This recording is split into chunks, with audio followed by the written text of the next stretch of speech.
حلال دے مجھے اے میرے کبریا، دیتا ہوں تجھ کو واسطہ تیرے حبیب کا، دیتا ہوں تجھ کو واسطہ تیرے حبیب کا۔ الحمدللہ رب العالمین والصلاة والسلام علی سید المرسلین، اما بعد فاعوذ باللہ من الشیطان الرجیم، بسم اللہ الرحمن الرحیم۔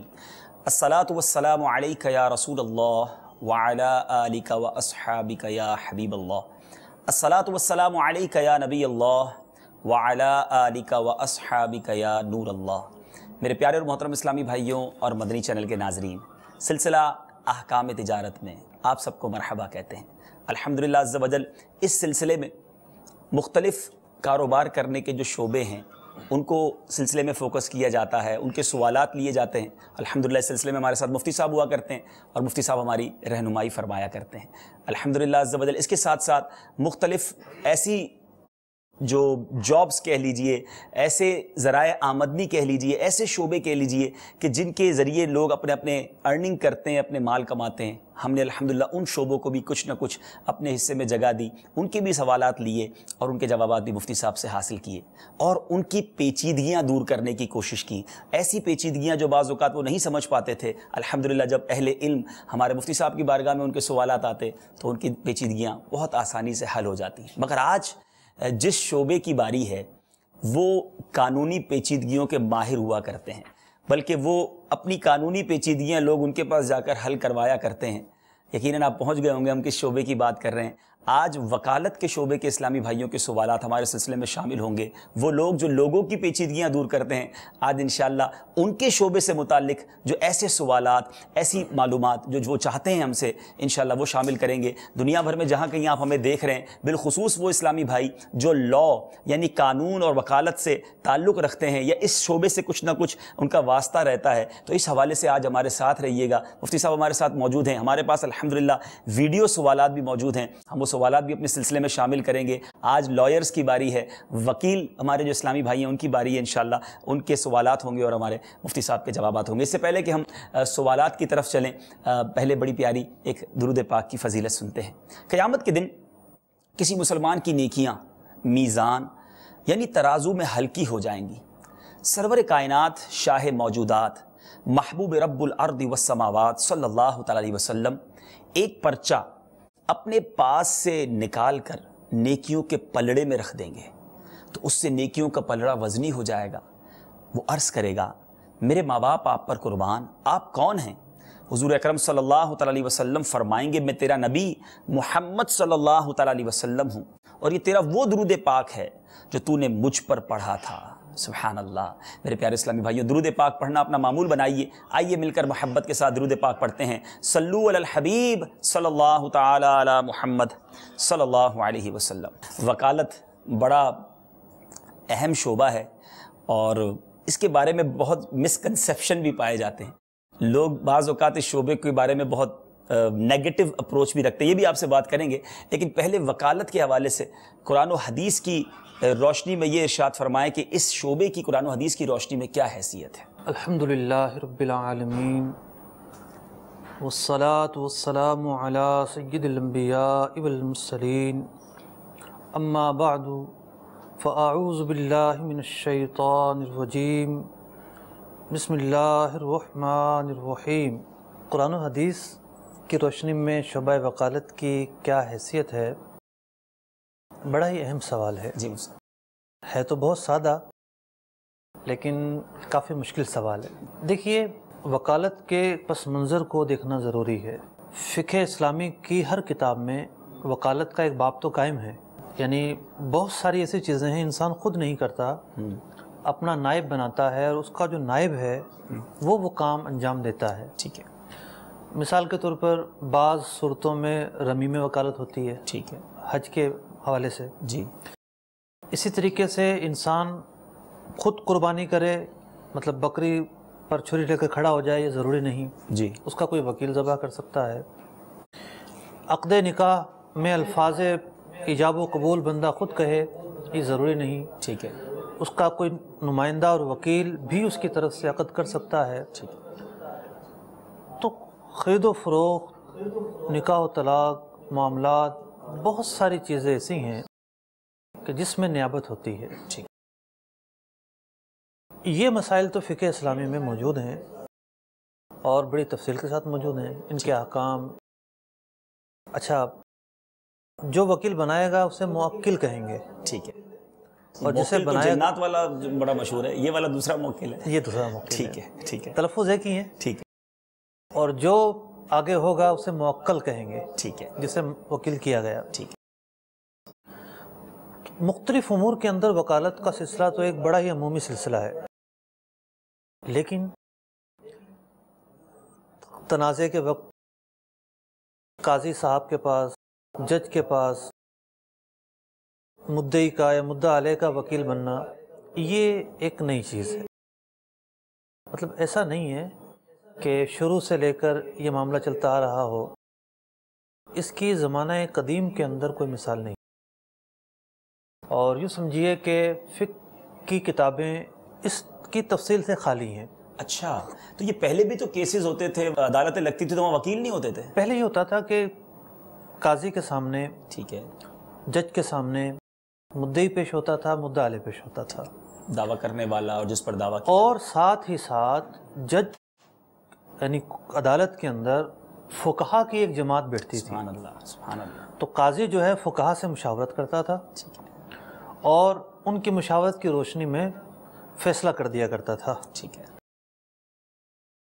مطلب وکیل کا کوئی رول اور کردار نہیں ہوا کرتا تھا۔ ٹھیک ہے، اب یہ وکالت کہاں سے شروع ہوئی، جی، یہ بھی ایک مطلب کہ جاننے کی چیز ہے۔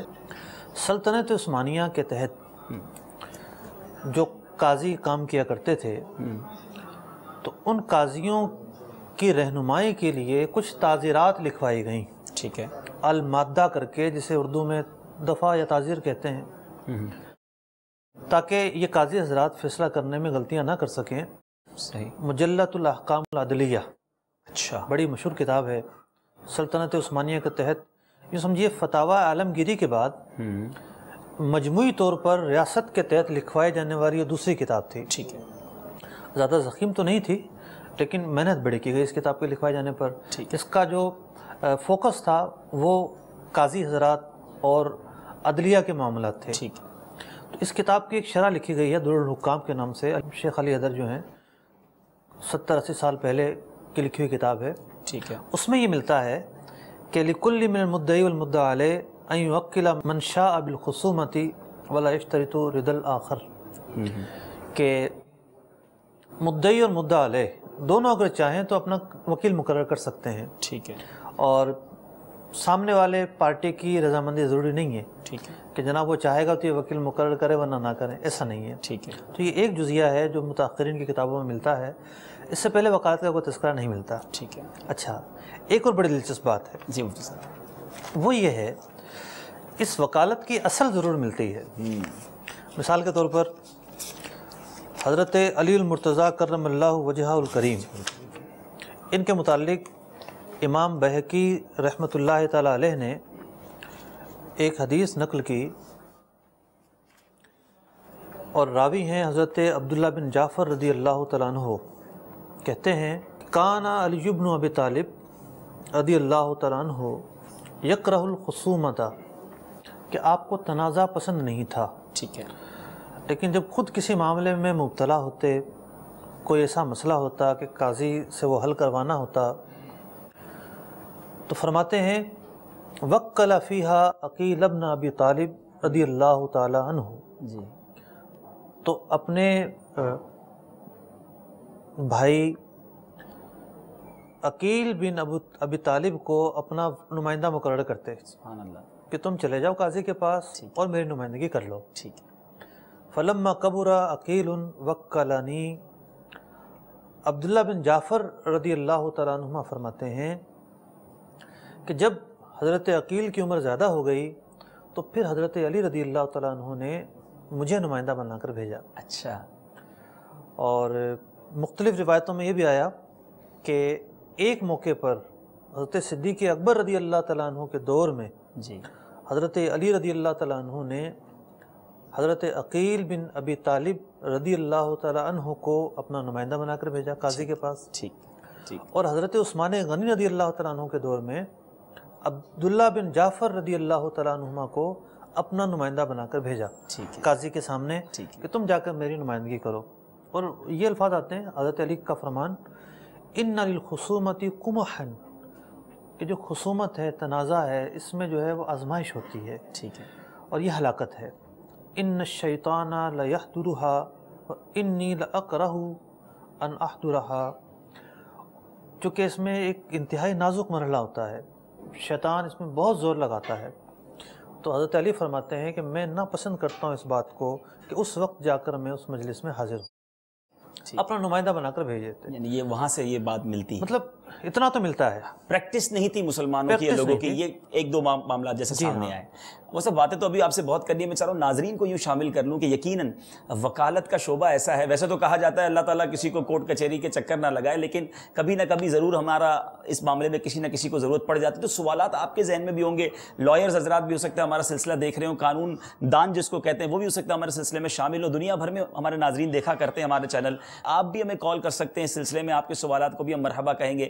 بڑا یونیک ٹاپک ہے، انوکھی باتیں ہیں اس ٹاپک پر، شاید آپ نے اس طرح کا شرعی سلسلہ یعنی جس میں ہم شرعی احکام وکالت کے حوالے سے جان رہے نہ دیکھا ہو۔ اول تا آخر ساتھ رہیے گا، ابھی بہت سارے آپ کے سوالات بھی شامل کریں۔ جی سب کنٹینیو کیجیے۔ باضابطہ تو پریکٹس نہیں رہی اور ٹھیک ہے، کسی بھی اسلامی عدالت میں ایسا نہیں ملتا، ممکن ہے میری معلومات ناقص ہوں لیکن میری نظر سے نہیں گزرا، ٹھیک ہے، اور ممکن ہے جو غیر اسلامی ممالک ہے وہاں یہ سلسلہ ترویج اختیار کر گیا ہو، پھر ہوتے ہوتے ہوتے یہ رائج ہو چکا۔ سب اب یہ بتائیں کہ جب آپ کہتے ہیں کہ فقہ کی کتابوں میں اس کے بارے میں مسائل موجود نہیں ہیں، تو آپ تو مفتی ہیں، دارالفتہ کا ہی ہم سے آپ بیٹھتے ہیں، تشریف فرما ہوتے ہیں، اگر اب وکلاء حضرات کے ساتھ کوئی مسئلہ پیش آئے گا تو پھر آپ کس طرح اس کو پھر جواب دیں گے؟ اصل میں فقہ کی کتابوں میں اس بات کا تذکرہ نہیں کہ اس طرح کا نظام جو ہے پرانے وقتوں میں رہا ہو، ٹھیک ہے، ورنہ یہ جو موضوع ہے، ٹھیک ہے، یہ موضوع وہ موضوع ہے کہ جس کے اوپر انصاف کا دار و مدار ہے۔ ماشاءاللہ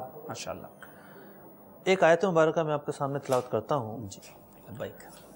اللہ رب العزت ارشاد فرماتا ہے، اور ہم نے انبیاء کو بھیجا بینات نشانیاں دے کر، اور ان کے ساتھ کتاب نازل فرمائی اور میزان نازل فرمایا، یعنی عدل و انصاف بھری وہ کتاب تھی تاکہ لوگوں میں انصاف قائم کیا جا سکے۔ کسی ایک نبی کو نہیں، دو نبی کو نہیں، انبیاء کو تعلیمات دے کر بھیجیں تاکہ وہ جا کر ایک معاشرہ بنائیں، لوگوں کا تزکیہ کریں اور اس معاشرے کے اندر انصاف قائم کیا جا سکے۔ انصاف ایک ایسا موضوع ہے، اقامت دین سے جو مقصود ہے، ظالم کے ظلم کو دور کرنا، مستحق کو اس کا حق دلوانا، ضرر کو دفع کرنا، قاتل کو اس کی سزا ملنی، چور کو اس کی سزا ملنی، یوں سمجھیے کہ مظلوم کو حق دلوانا اور ظالم کو سزا دینا، یہ انصاف ہے۔ ٹھیک ہے، تو اس کے جو تقاضے ہیں، اس کی جو تفصیل ہے، اس کی جو ڈیٹیل ہے، قاضی کے اوصاف کیا ہوں، اس کی اہمیت کتابوں میں بھرا ہوا ہے۔ صحیح صحیح، حدیثوں میں باب ہیں، پورے ضخیم ابواب ہیں اللہ اللہ، کہ فیصلہ کس طرح کیا جائے، گواہیاں کیسے ہوں، اس کے علاوہ گواہوں کے کیا اوصاف ہوں، گواہوں پر جرح کیسے کی جائے، تمام کے تمام اوصاف ہیں۔ میں یہ بات کہنا چاہوں گا، ہمارے وکیل حضرات اگر سن رہے ہیں، کہ ہمارے فقہا کی کتابوں کو اگر پڑھا جائے جی تو فقہا نے جج کو، قاضی کو جو غیر متنازع رہنے کا کہا ہے اور اس کی سرگرمیوں کو محدود رکھنے کی تاکید کی ہے کہ وہ تہمت سے بچے، وہ ہدایہ سے بچے، جی، مطلب اگر وہ جج بنا ہے اس کے بعد تحفے آتے ہیں تو وہ ہرگز ان تحفوں کو ہاتھ نہ لگائے، تحفے بھی نہیں لیں گے جج؟ بالکل نہیں۔ اچھا، پھر اس کی سوشل سرگرمیاں کتنی محدود ہونی چاہیے، ٹھیک ہے، یہ تمام وہ تفصیل جو آج ویسٹ جو ہے وہ مانتا ہے، وہ ہدایات دیتا ہے، یہ ساری تفصیل ہمارے فقہا نے اپنی کتابوں میں بیان کر دی ہیں، اور احادیث میں بہت ساری تفصیل موجود ہے۔ تو میں یہ عرض کر رہا تھا کہ یہ وہ موضوع ہے، یعنی یہ وہ شعبہ ہے کہ یا تو ایک وکیل حق کو ثابت کرنے کے لیے لڑے گا یا وہ باطل کو ثابت کرنے کے لیے لڑے گا۔ اگر وہ حق کو ثابت کرنے کے لیے لڑے گا آخرت میں سرخرو ہوگا، اگر وہ باطل کو ثابت کرنے کے لیے لڑے گا تو آخرت میں ہلاکت اور بربادی کا اندیشہ ہے. تو اتنا حساس یہ ٹاپک ہے. جی جی. دوسری بات یہ ہے کہ شعبہ زندگی تو بہت سارے ہیں. یوں سمجھیے کہ برائیاں طب کے شعبے میں بھی ہیں، ڈاکٹروں میں بھی پائی جاتی ہیں، برائیاں انجینئروں میں بھی پائی جاتی ہیں. ذرائع آمدنی کے بہت سارے شعبے ہیں جہاں برائیاں پائی جاتی ہیں. لیکن بعض ایسے شعبے ہوتے ہیں کہ جن میں پائے جانے والی برائیوں کا فساد بہت زیادہ ہوتا ہے. اللہ اللہ اللہ. آپ یوں سمجھیے کہ شعبہ علماء جی یہ بھی مطلب کہ ایک شعبہ ہے. صحیح. ان کے بھی ذرائع آمدنی ہوتے ہیں. ٹھیک ہے. مطلب کوئی پڑھا کر روزگار حاصل کر رہا ہے، تو کوئی امامت کر روزگار حاصل کر رہا ہے، تو کوئی کسی اور فرائض منصبی کو انجام دے کر روزگار حاصل کر رہا ہے. لیکن اگر یہ طبقہ غلطی کرتا ہے اور اس طبقے میں سے اللہ نہ کرے کسی کے دل میں فساد آ جائے اور وہ بجائے صحیح مسئلہ بیان کرنے کے رکھ رکھاؤ کر کے غلط مسئلہ بیان کر دے، اللہ اللہ اللہ. کسی بھی بنا پر، چاپلوسی کی بنا پر، دنیاوی مروت کی بنا پر غلط بات بولنا شروع کر دے، اس کا فساد پھر بہت وسیع ہوتا ہے. صحیح. لوگ تو اس کو عمل کرنا شروع بہت وسیع اس کا فساد ہوتا ہے اور معاشرے میں پھر بگاڑ ایسا پھیلتا ہے کہ رکنے کا نام نہیں لیتا. امام اعظم ابو حنیفہ رضی اللہ تعالیٰ عنہ ایک بچے کو نصیحت کرتے ہیں کہ بیٹا ذرا خیال سے گر نہ جانا. تو بچہ کہتا ہے کہ میں گر گیا تو خیر ہے، لیکن اگر آپ پھسل گئے تو عالم پھسل جائے گا. تو وکالت کا جو شعبہ ہے یہ بھی اسی قدر حساس ہے. یہ کوئی عام شعبہ نہیں ہے.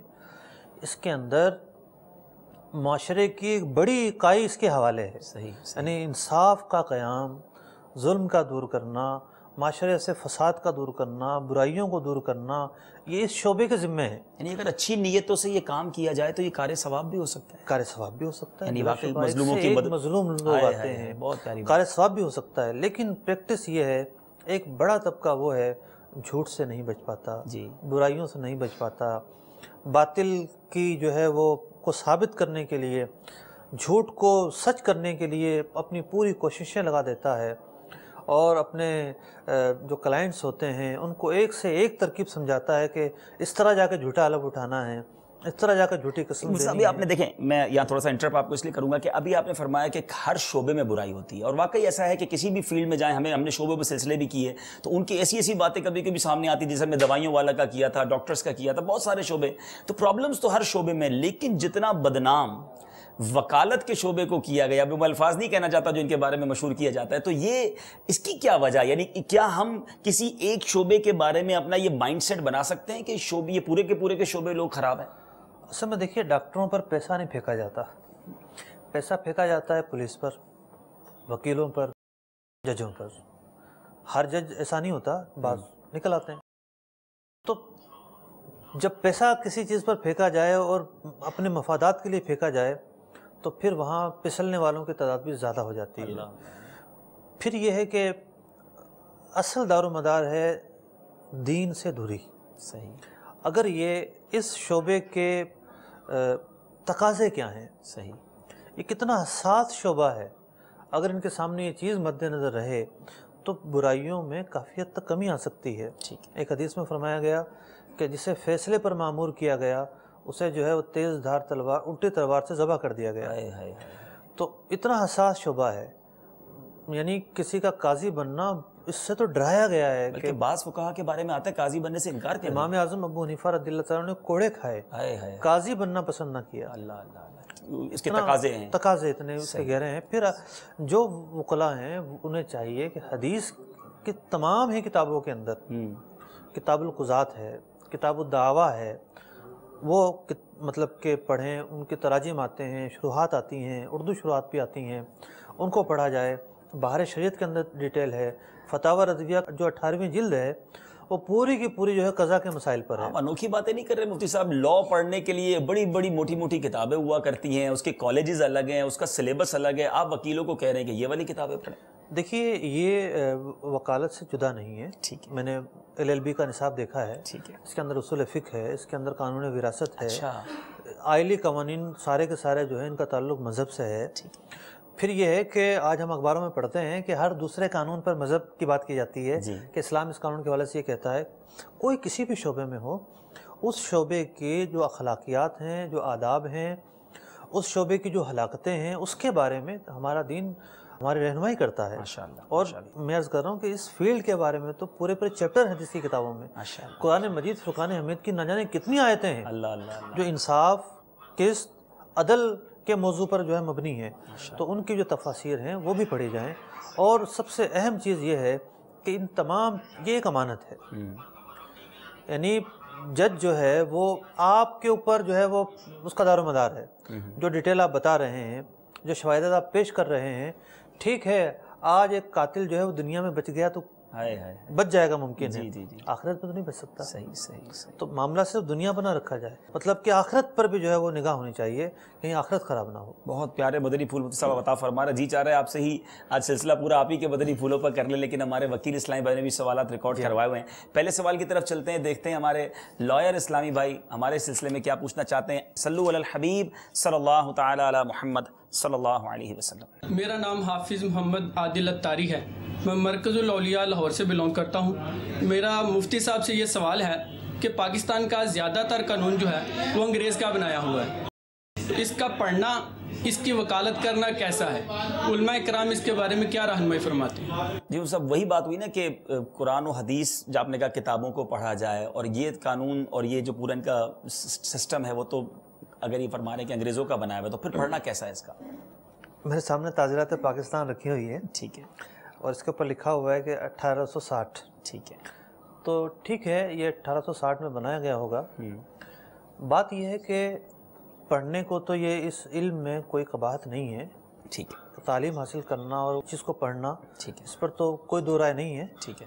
اس میں کوئی حرج نہیں ہے. ٹھیک ہے. لیکن یہ جو ایک چیز ہے کہ یہ سارا ہی قانون غلط ہو سکتا ہے، اس کے لیے میں عرض کروں کہ قانون کی 2 سے 3 قسمیں ہوتی ہیں. ٹھیک ہے. ایک قانون وہ ہوتا ہے جس کا تعلق حدود اور قصاص سے ہوتا ہے. ٹھیک ہے. اور جو حدود ہیں وہ 6 چیزیں حدود میں آتی ہیں، جس میں قتل ہے، زنا ہے، چوری ہے، شراب ہے، حد قذف ہے. اس کے علاوہ بعض وہ چیزیں ہوتی ہیں جو ریاست کے ذمہ ہوتی ہیں، اور ریاست اپنے جو ہے وہ وسائل کو دیکھتے ہوئے از خود قانون بنانے کا اختیار رکھتی ہے. بہت ساری چیزیں ہوتی ہیں. آپ نے دیکھا ہوگا کہ ٹیکس پر قوانین بنتے ہیں. ٹھیک ہے. مختلف جو ہے وہ یہ جس طرح ٹریفک سگنلز پہ جو قوانین بنے ہیں یہ ریاست نے بنائے ہیں. ٹھیک ہے. تو ایک قانون میں ایک بہت بڑی تعداد ایسی ہوتی ہے، ایک بہت بڑی یوں سمجھیے کہ آپ مجموعہ ایسا ہے کہ جو ریاست کے ذمہ ہوتا ہے کہ ریاست اس کو بنا سکتی ہے اپنے ملک کے حساب سے، ملک کے حساب سے. لیکن اس میں یہ ضروری ہے کہ وہ شریعت کے کسی بھی اصول سے ٹکراتے نہ ہوں. پڑھنے میں تو حرج نہیں ہے، ایک قانون سمجھ کے پڑھا جا سکتا ہے.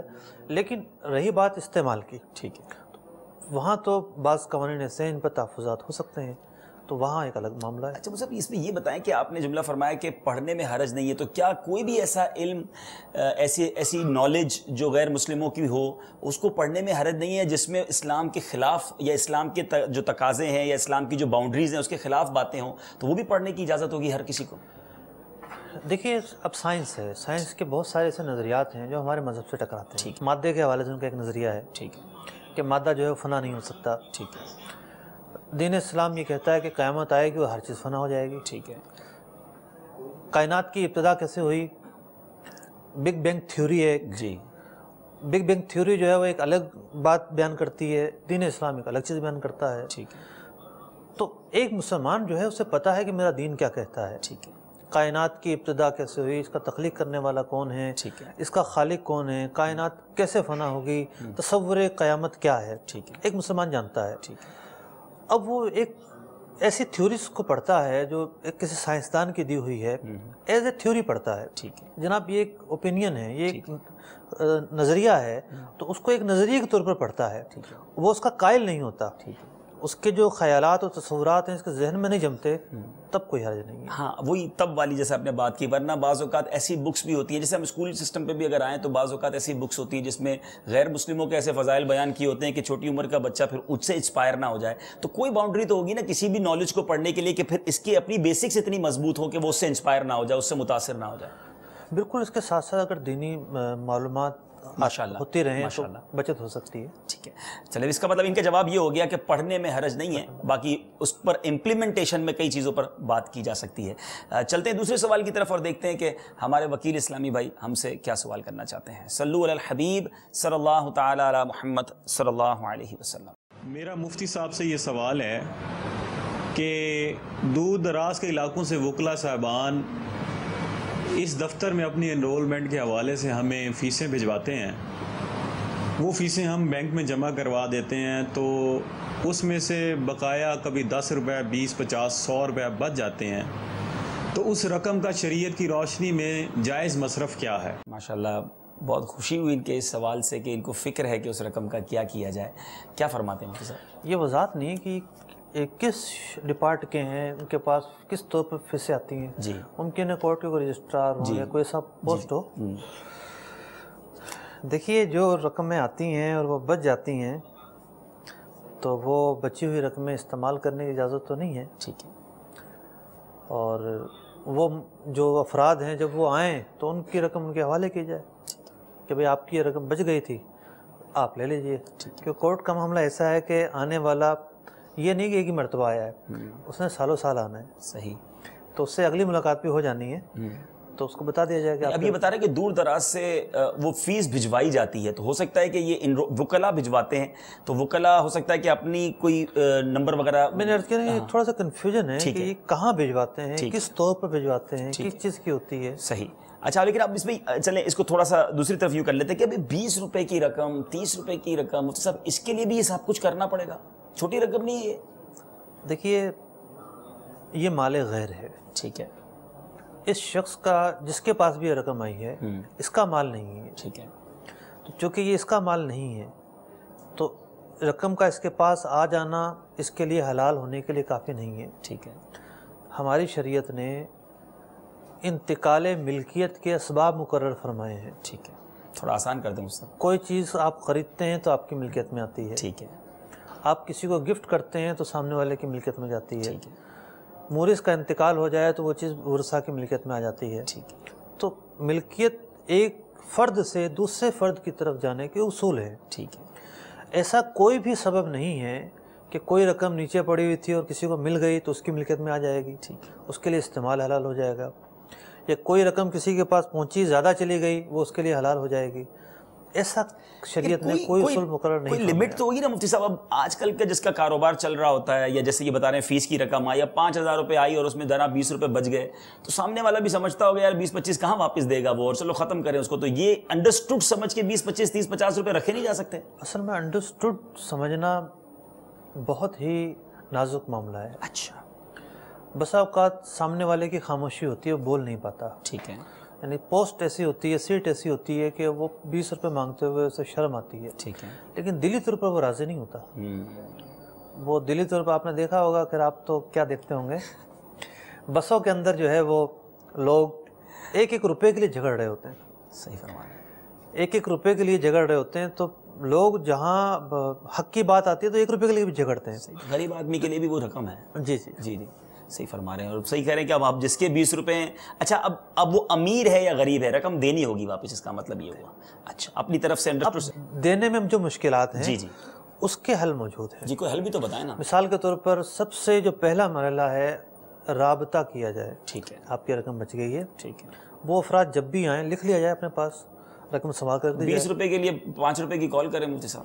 5 روپے کال پاکستان میں نہیں ہے, بہت سستی کال ہے. ٹھیک ہے. SMS بھی کیا جا سکتا ہے. ٹھیک ہے.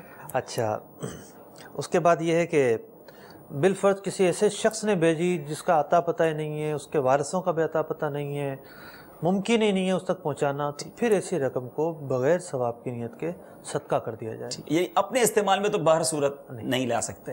تو امید ہے کہ ہمارے اسلامی بھائی کو جواب مل گیا ہوگا. کال کی طرف چلتے ہیں, دیکھتے ہیں کہاں سے اسلامی بھائی ہم سے کیا پوچھنا چاہتے ہیں. صلو علی الحبیب صلی اللہ تعالی علی محمد صلی اللہ علیہ وسلم. میرا نام محمد شفیق اتاری ہے اور فیصل آباد سردار آباد سے بات کر رہا ہوں. جی. سوال یہ عرض کرنا تھا کہ اگر کوئی کسی وکیل کے پاس جاتا ہے اور اس کو بتاتا ہے کہ میرا یہ کیس ہے اور یہ جھوٹ ہے, تو کیا اس وکیل کے لیے اس کیس کا لڑنا اور اس کو وہ کیس جتوانا ٹھیک ہوگا کہ نہیں؟ جی مفتی صاحب، جاتے ہی اس نے کہہ دیا کہ ہے سارا معاملہ جھوٹا، اب وکیل کیا کرے؟ اس نے کام بھی تو کرنا ہے نا وکیل نے مفتی صاحب، اس کے پاس تو دونوں طرح کے آئیں گے لوگ.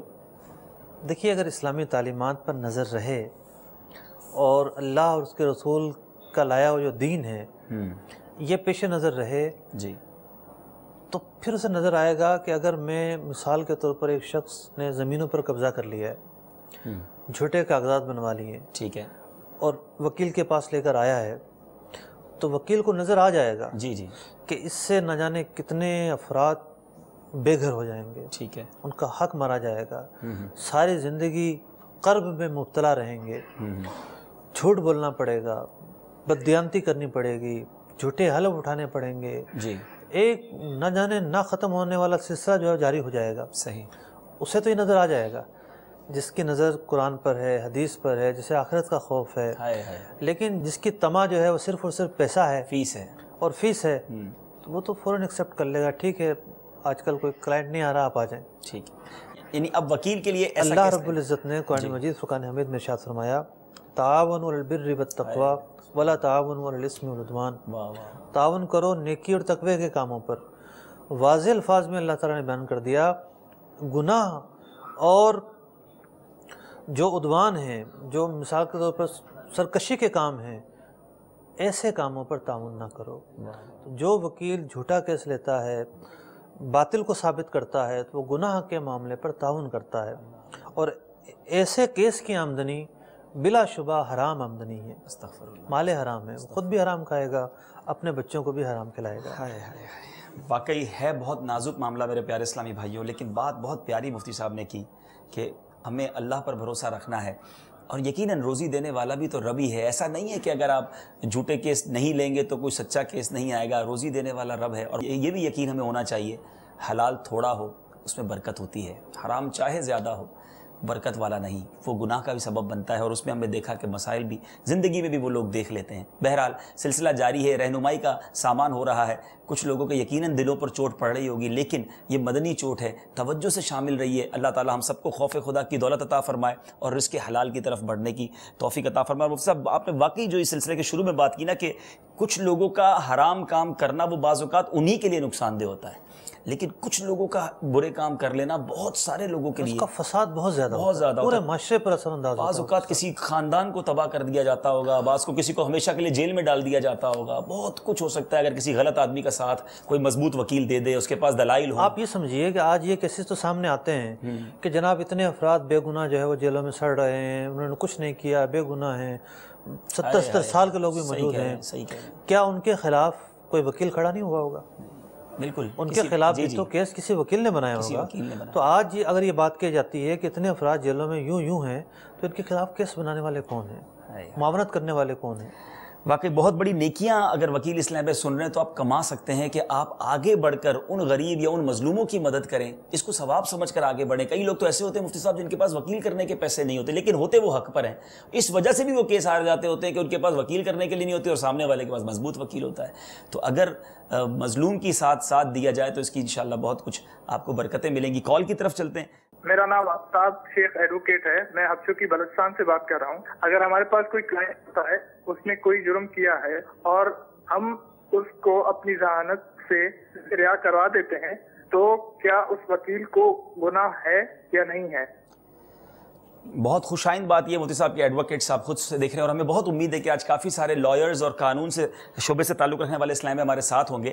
اب آیا مجرم، اچھا وہ سب ایک اس میں تھوڑا میں ایڈیشن بھی کر دیتا ہوں. ایک مجرم آیا وکیل صاحب کے پاس، وکیل صاحب یہ جرم تو ہو گیا ہے، اب میں نے توبہ کر لی ہے، مجھے احساس بھی ہو گیا، لیکن مجھے اب بچا لو، میں بس آئندہ نہیں کروں گا. تو اب رحم کھا کر وکیل کہتا ہے یار اس کے کیس میں فلاں سکم تو نکلتا ہے کہ اس شک کی سے بچ جائے گا، تو اب بچانا کیا فرماتے ہیں آپ؟ دیکھیے جرم کی نوعیت پر انحصار ہے معاملے کا، ٹھیک ہے، اور انہوں نے سوال شاید ضمانت کا کیا ہے، ذہانت سے ہم اسے رہا کروا دیتے ہیں. اچھا رہا کروانا، جی.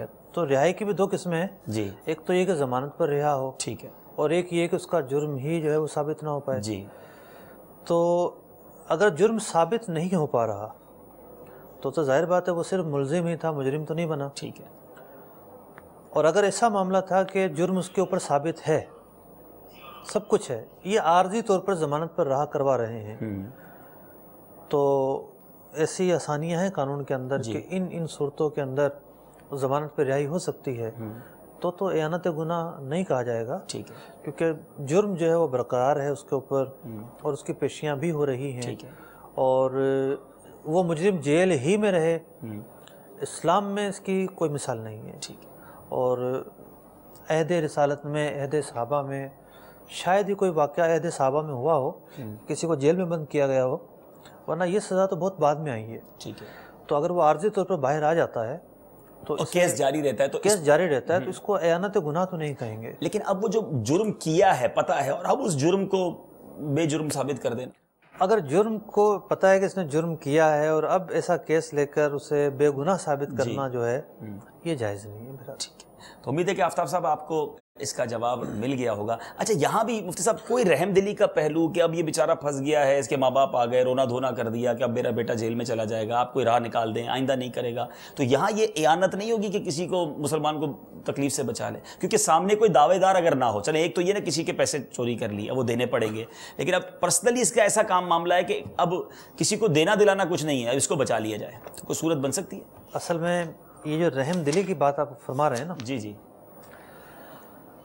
معاملہ جب تک قاضی کے پاس نہیں جاتا ٹھیک ہے، کمپرومائز کی گنجائش تو ہوتی ہے، ٹھیک ہے، اور بہت سارے معاملات میں قاضی کے پاس جانے کے بعد بھی دونوں پارٹیوں کی کمپرومائز کی گنجائش ہوتی ہے۔ ٹھیک ہے، بعض ایسے جرم ہوتے ہیں کہ ہماری شریعت یہ کہتی ہے وہاں کمپرومائز کی گنجائش نہیں ہوتی۔ ٹھیک ہے، آؤٹ آف کورٹ سیٹلمنٹ جس کو ہمارے یہاں جی کہا ہاں، جاتا ہے۔ بعض ایسے جرم ہوتے ہیں لیکن اکثر جرموں میں پارٹیاں تو کمپرومائز کر سکتی ہیں۔ ٹھیک ہے، لیکن ایک اور بات جو ہے کہ جناب اس نے جرم کر دیا ہے اور یہ ساری عمر مطلب کہ ہلاک ہو جائے گا، عمر برباد ہو جائے گی اور یہ ہو جائے گا، اگر قتل کیا ہے تو مثال کے طور پر یہ پھانسی پہ چڑھ جائے ہمارا گا، تو واپس آنا نہیں ہے، اس کو بچا لو۔ اب جو ہے جو جذبہ رحم ہے، دیکھیے رحم کی اپیل تو کی جا سکتی ہے ورثہ سے ٹھیک ہے، کہ آپ لوگ معاف کر دیں۔ ٹھیک ہے، قرآن مجید فرقان حمید نے بھی دو راستے بتائے ہیں جی، کہ مقتولین کے ورثہ اپنی رضا اور خوشی سے معاف کر دیں، ٹھیک ہے، اس میں بھی فضائل ہے ان کے لیے۔ ماشاء اللہ، اور دوسرا راستہ ان کے پاس یہ ہے کہ وہ دیت لے کر معاف کر دیں۔ ٹھیک ہے، احادیث میں اس کو بھی ایک عمدہ عمل قرار دیا گیا۔ بعض لوگ یہ سمجھتے ہیں کہ جی پیسہ کھا لیا ورثہ نے، اور ورثہ کو برا بھلا کہتے ہیں؟ یہ معیوب نہیں ہے دین میں، اچھا، دین اسلام میں یہ بالکل معیوب عمل نہیں ہے، اللہ اللہ، بلکہ یہ معاشرے کے اندر یہ چیز فساد کو ختم کرتی ہے۔ یہاں تک کہا جاتا ہے میت کے پیسے کھا لیے انہوں نے۔ میں یہ عرض کر رہا ہوں فساد کو ختم کرتی ہے، اللہ اللہ، اس طریقے سے دو خاندانوں کے اندر جو ایک تناؤ تھا وہ کم ہوتا ہے، صحیح، اور لوگ یوں سمجھیں کہ اپنی زندگی کی بحالی کی طرف واپس آ جاتے ہیں۔ صحیح، ورنہ جب تک ان کے درمیان تناؤ برقرار رہتا ہے، آپ نے دیکھا ہوگا کہ آدھے تو قتل وہ ہوتے ہیں جو ہو جاتے ہیں، صحیح، اور ہمارے ہاں آدھے قتل وہ ہوتے ہیں جو انتقام کی وجہ سے ہوتے ہیں، صحیح، صحیح، کہ یہاں ایک مارا ہے وہاں 5 مار دیتے ہیں۔ صحیح، تو انتقام کو بجھانے کے لیے شریعت نے یہ طریقہ دیا ہے۔ واہ واہ، پہلا طریقہ دیا کہ بغیر کچھ لیے معاف کر دیں، سبحان اللہ، دوسرا طریقہ دیا کہ دیت لے کر معاف کر دیں۔ ٹھیک ہے، تو جو انتقام کی آگ ہے جس کی وجہ سے مزید جرائم ہو رہے ہیں اس سے یہ ختم ہوتے ہیں۔ تو یوں تو کمپرومائز کی گنجائش ہے کہ ورثہ سے مطلب ریکویسٹ کی جائے، لیکن بات یہ ہے کہ ایک مجرم سے کے متعلق یہ سمجھنا کہ جناب اس کی زندگی خراب ہو جائے گی، جی اور اس کو قاتل ہونے کے باوجود بے گناہ ثابت کرنا جی جی، جذبہ رحم کی بنیاد پر، یہ انصاف نہیں ہے، اللہ اللہ، یہ عدل نہیں ہے۔ یہ رحم دلی کا مقام بھی نہیں ہے۔ رسول اکرم صلی اللہ علیہ وسلم نے جو یہ فرمایا، میری بیٹی بھی ہوتی تو اس کے بھی ہاتھ کاٹے جاتے، صحیح صحیح، یہ اس کے منافی ہے۔ سرکار دو عالم صلی اللہ علیہ وسلم غزوہ خیبر کے موقع پر ایک صحابی رضی اللہ تعالیٰ عنہ کو ایک چھڑی چبھ گئی، انہوں نے طالبہ کیا، صحیح، تو آپ نے جو ہے اپنی قمیض مبارک اتار لی کہ تم جو ہے مجھے چھڑی مار لو۔ ہائے ہائے، تو یہ عدل ہے، یعنی مساوات رکھی کہ ہر فرد جو ہے وہ قابل مواخذہ ہو سکتا ہے، یہ بیان فرمایا۔ تو جو بدلہ ہے اور جو مظلوم ہے وہ اگر سزا کا تقاضا کرے تو وہ رحم کے خلاف نہیں ہے، وہ ان کا حق ہے۔ اللہ اللہ، امید ہے کہ ہمارے اسلامی بھائی کو جواب مل گیا ہوگا. چلتے ہیں دوسرے سوال کی طرف اور دیکھتے ہیں کہ ہمارے وکیل اسلامی بھائی ہم سے کیا سوال کرنا چاہتے ہیں. صلو علی الحبیب صلی اللہ تعالی علی محمد صلی اللہ علیہ وسلم. Rana Tariq Makhdoomi advocate from Lahore High Court. میرا مفتی صاحب سے یہ ایک سوال ہے کہ کیا شرعی طور پہ کوئی وکیل صاحب جب کوئی کیس آتا ہے تو ان کی منہ مانگی فیس جو ہے وہ فکس کر سکتے ہیں یا اس کی کوئی شرعی اور قانونی طور پر حد ہونا ضروری ہے؟ بہت انٹرسٹنگ اور اہم کوشچن ہے مفتی صاحب. فیس کتنی ہونی چاہیے؟ لاکھوں لاکھ روپے بھی فیس ہوتی ہے کچھ وکیلوں کی, اور ان بڑی فیسوں والے وکیلوں کے بارے میں بری باتیں بھی کی جاتی ہیں.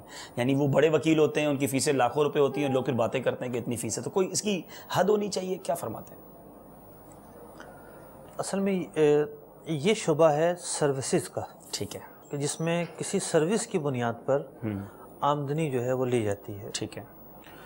اور اس شعبے کے حوالے سے اصل یہی ہے کہ جس کام کا جتنا معاوضہ بنتا ہے, ٹھیک ہے,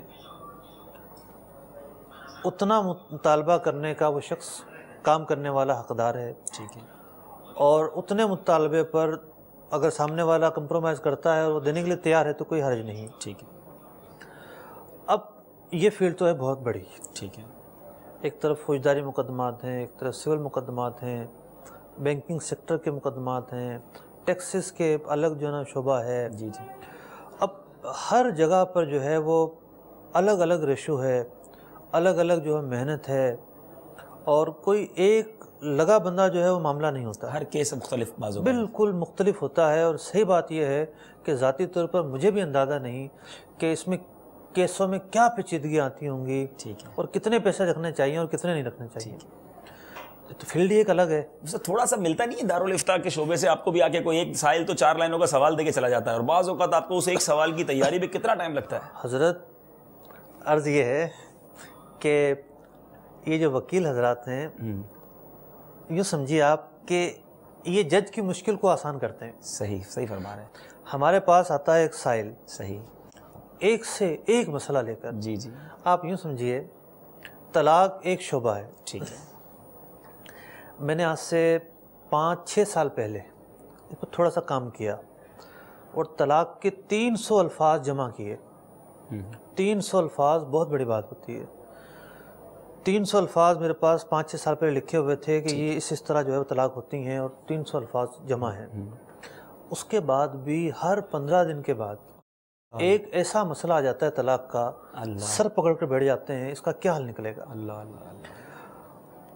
مشاورت ہوتی ہے, دیگر مفتیان اکرام سے پوچھا جاتا ہے. بعض اوقات تو پاکستان کے باہر جو مفتیان اکرام ہیں, اکابر ہیں, ان سے مطلب کہ درخواست کی گئی آپ اس مسئلے میں کچھ اپنی رائے دیں. تو اتنی پیچیدگیاں ہیں. مطلب قانون, فقہ اسلامی بھی ایک قانون ہے. صحیح فرما رہے ہیں. تو لیکن ہماری اعانت کے لیے 2 وکیل نہیں ہیں کہ ایک اس طرف سے دلائل دے رہا اور ایک اس طرف سے دلائل دے رہا. صحیح. ساری رات جاگ کر تیاریاں کر رہا. وکیل بھی آپ ہیں, جج بھی آپ ہیں. تو اب ہمارے ہاں اب یہ خود ایک ایسا شعبہ ہے جو خود تیاری کرنی ہوتی ہے. کتابوں کو دیکھنا ہوتا ہے, سب کچھ جو ڈھونڈنے ہوتے ہیں حوالے, اور پھر سب سے اہم چیز کہ راہ راست جو ہے وہ فوکس ہوتی ہے کہ حق تک پہنچنا ہے. ذرا بھی چوک نہ ہونے پائے. حلال اور حرام کے درمیان بس اوقات باریک سی لکیر ہوتی ہے. تو یہاں تو ایسا نہیں ہوتا کہ جج کی مشکل کو 2 وکیل آسان بناتے ہیں. ٹھیک ہے. دونوں جو ہے قانونوں کے حوالے دے رہے ہوتے ہیں, دفعات کے حوالے دے رہے ہوتے ہیں. ہمارے ایسا کچھ نہیں ہوتا. ٹھیک ہے.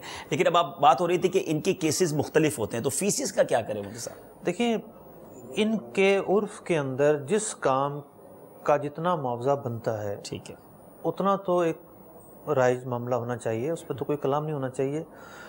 ہاں ایک چیز دل میں کھٹکتی ہے کہ مثال کے طور پر ایک کیس کی جو ہے وہ فیس بنتی ہے 50,000 روپے, لیکن کسی خاص وجہ سے وہ وکیل کہتا ہے کہ نہیں جناب میں تو 50 لاکھ روپے لوں گا. تو ایسا نہیں ہونا چاہیے. لیکن دیکھیں نا, وکیل کی بھی بات ہوتی ہے نا. ایک بالکل نیا وکیل ہے, وہ کیس کی تلاش میں ہے, وہ تو جناب 10-15 ہزار روپے میں بھی کیس لے لے گا. اور ایک اس میں کوئی حرج نہیں ہے. ایک ٹیچر ہے جو میتھمیٹک پڑھاتا ہے, بالکل جونیئر ہے اس کی فیس الگ ہوتی ہے، ٹھیک ہے، اور ایک 15 سالہ تجربے والا اس کی فیس الگ ہوتی ہے، اس میں تو کوئی حرج یعنی نہیں، فیس کچھ بھی ہو یہ رکھنے میں حرج نہیں ہے، یہ بھی ایک معیار ہے، یعنی کہ کمی اور زیادتی کا یہ بھی ایک معیار ہے، ٹھیک ہے، سینیورٹی، انٹرینڈ آدمی اور سینئر آدمی بالکل ٹھیک، ان دونوں کے جو معاوضے اس میں فرق ہوتا ہے، ٹھیک ہے، ہماری شریعت بھی اس کا لحاظ کرتا ہے۔ اچھا لیکن اب مثال کے طور پہ کسی صاحب کی فیس 10 لاکھ روپے ہے اور کوئی شخص آیا جو افورڈ نہیں کرتا، غریب ہے، مظلوم بھی نظر آ رہا ہے، حق پہ بھی نظر آ رہا ہے، تو وکیل صاحبان کو اس کے لیے کچھ نرمی نہیں ہونی چاہیے؟ دیکھیے نرمی کی دعوت تو ہر شعبے کو ہے، کیا بات ہے، ڈاکٹروں کو بھی نرمی کرنی چاہیے، انجینئروں کو بھی نرمی کرنی چاہیے، ماشاءاللہ، اور وکلا کو بطور خاص کرنی چاہیے، اور ایسے وکلا ہوتے ہیں ماشاءاللہ ماشاءاللہ کہ جو باقاعدہ بعض جو ہے نا کچھ یونین بنا لیتے ہیں، جی، گروپ کی شکل میں مدد کرتے ہیں، غریب جو لیگل ایڈس فراہم کرتے ہیں، جی جی جی، یقینی طور پر جتنا زیادہ نیکی کا عمل کریں گے اتنی ہی زیادہ جو ہے انہیں جو ہے آخرت میں ثواب ملے گا، اور پھر یہ فیلڈ تو بہت ہی حساس ہے، ایسے بھی کیسے سامنے آتے ہیں کہ جی مخالف پارٹی جو ہے وہ صرف اپنے مقابلوں کو ہی نہیں مارتی، وکیلوں کو بھی جو تنگ کرتی ہے، تو یہ تو بیچارے خطرناک شعبہ ہے ان کا، تو جی جی جی، تو جتنی زیادہ نیکیاں کریں گے اتنی زیادہ ان کے لیے عافیت ہے۔ بہت زبردست مدنی پھول مل رہے ہیں وکیل اسلامی بھائیوں کے لیے۔ آئیے چلتے ہیں ویڈیو سوال کی طرف اور دیکھتے ہیں ہمارے وکیل اسلامی بھائی ہم سے کیا پوچھنا چاہتے ہیں۔ صلو علی الحبیب صلی اللہ تعالی علی محمد صلی اللہ علیہ وسلم۔ میرا نام حافظ محمد محسن ایڈوکیٹ قادری اطاری ہے اور میں لاہور مرکز الاولیاء سے بلانگ کرتا ہوں۔ میرا مفتی صاحب کی بارگاہ میں عاجزانہ سوال یہ ہے کہ وکلا میں ہر ڈسٹرکٹ میں الیکشن ہوتے ہیں اور ان میں امیدوار لاکھوں روپے لگا کر الیکشن جیت کر کیبنٹ کے ممبر بنتے ہیں، جبکہ مقصد ان کا یہ ہوتا ہے کہ ان کی فیس ویلیو اور چہرے کو دیکھ کر ججز عام طور پر کیس میں ریلیف دیتے ہیں اور انکار نہیں کرتے۔ کیا اس صورت میں کام ہونے پر مروجہ فیس سے ہٹ کر مزید رقم کا مطالبہ کرنا اور لینا جائز ہے؟ رہنمائی فرما دیں، جزاک اللہ۔ یہاں دو سوالات ہیں، ایک تو یہ ہے کہ جج کا وکیل کا چہرہ دیکھ کر فیصلہ کرنا کیسا، اور دوسرا یہ ہے کہ خاص اس لیے ایک منصب حاصل کرنا کہ اس منصب سے جو ہے ناجائز فائدہ اٹھایا جائے گا، ایک حصہ۔